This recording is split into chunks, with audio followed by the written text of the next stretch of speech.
বসিয়েছি, এর মধ্যে দিয়ে দেবো আমি, কড়া গরম হয়ে গেছে, দিয়ে দেবো আমি তেল।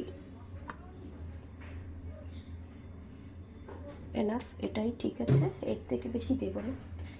এরপরে দিয়ে দেবো আমি, তেলটা সামান্য একটু গরম হলেই দিয়ে দেবো আমি কাঁচা লঙ্কা। খুব গরম হয়নি, কাঁচা লঙ্কাটা দিয়ে হালকা নাড়বো। যেহেতু গোটা দিয়েছি, কাঁচার একটা ঢল দিয়েছি, দিয়ে দেবো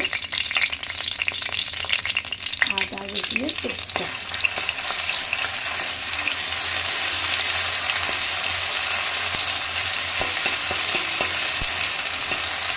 একটু নাড়ার পরেই আমি হচ্ছে তো